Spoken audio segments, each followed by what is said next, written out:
আসসালামু আলাইকুম প্রিয় চাকরি প্রত্যাশী ভাই ও বোনেরা। আমি আজকের আপনাদের জন্য নিয়ে এসেছি গতকালকের মানে 20 তারিখের পুলিশ কনস্টেবল লিখিত পরীক্ষার প্রশ্ন ও সমাধান। 1 নম্বরে কি আসছে দেখুন। 1 নম্বরে আসছে রচনা লিখুন যেকোনো একটি।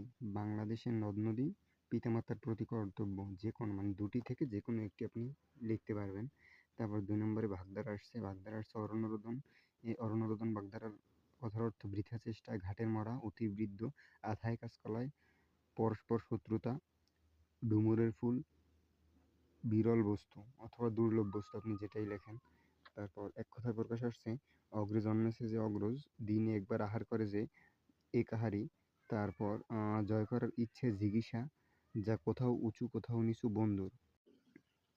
আমাদের বাংলাটা শেষ হয়ে গিয়েছে, এখন ইংরেজি। ইংরেজিতে আসছে প্যারাগ্রাফ লিখুন যেকোনো একটি, মানে 2টি প্যারাগ্রাফ আসছে, ওই 2টি থেকে আপনি যেকোনো একটি লিখবেন। মাই স্কুল এবং ডিসিপ্লিন। তারপর 5 নম্বরে আসছে মেক সেন্টেন্স ইংরেজিতে, যেমন অনেস্টি। অনেস্টি অর্থ সততা। এই সততা দিয়ে আপনার একটা বাক্য তৈরি করতে হবে। যেমন honesty is a good habit.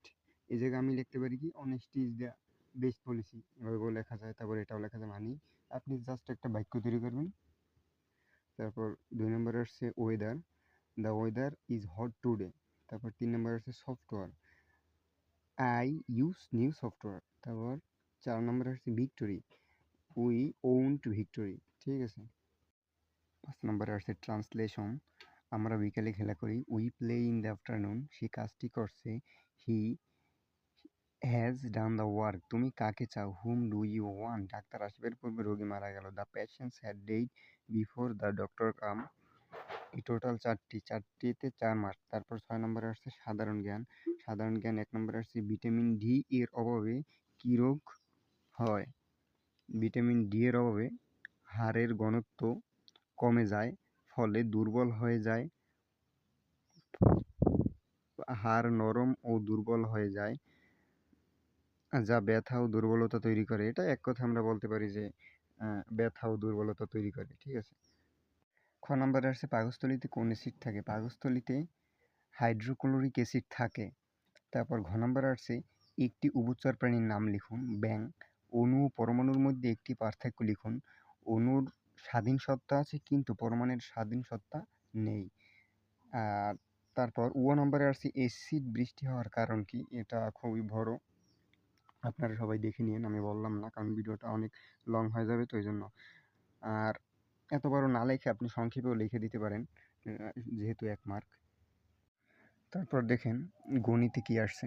গণিতে আসছে 75 টাকায় 15টি বল পেন ক্রয় করে 90 টাকায় বিক্রয় করলে শতকরা কত লাভ বা ক্ষতি হয়? এটা লাভ ক্ষতি থেকে আর কি অঙ্কটা আসছে। অঙ্কটি খুবই সোজা। আমাদের বের করতে হবে যে শতকরা কত লাভ বা ক্ষতি হয়। ঠিক আছে।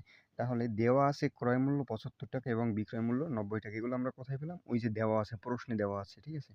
তারপর যেহেতু ক্রয় মূল্য অপেক্ষা বিক্রয় মূল্য বেশি, তাই লাভ হবে। কারণ এখন আমাদের এখান থেকে বুঝতে হবে যে এটা আমাদের লাভ হইছে না ক্ষতি হইছে। যেহেতু আমাদের লাভ ক্ষতি বের করতে হবে, তাহলে আমরা এখান থেকে কি পেলাম? যে লাভ হয়েছে। তাই লাভ বিক্রয় মূল্য বিয়োগ ক্রয় মূল্য। আমরা জানি লাভ সমান বিক্রয় মূল্য বিয়োগ ক্রয় মূল্য। তাহলে বিক্রয় মূল্য কত? বিক্রয় মূল্য 90 টাকা বিয়োগ ক্রয় মূল্য কত? ক্রয় মূল্য 75 টাকা। তাহলে আমাদের লাভ কত হলো? লাভ 15 টাকা। এখন এখানে 75 টাকায় লাভ হয় 15 টাকা। 75 টাকায় লাভ হয় 15 টাকা। সুতরাং 1 টাকায় লাভ হয় 15 র 75 টাকা। সুতরাং 100 টাকায় লাভ হয় নিচে 75, উপরে 15 গুণ 100, এটার কাটাকাটি দিলে হয় 20। তাহলে আমাদের কত হবে? শতকরা 20%। ঠিক আছে। তাহলে জায়গায় কি বলছে? বিক্রয় করলে শতকরা কত লাভ হবে? শতকরা লাভ হবে 20%। ক্ষতি হয় না, আমাদের লাভ হয়েছে, লাভ 20% হবে। আর বাকি যে অঙ্কটা, ওইটা আসলে আমি পাই নাই এখনো পর্যন্ত। এখন পর্যন্ত এটা পাই নাই। যদি পাই তাহলে আমি ওইটা দিয়ে দিব, সমস্যা নাই। তবে এখন পাই নাই। যেগুলো পেয়েছি ওগুলো আপনাদের সামনে তুলে ধরলাম, এগুলোর উত্তর।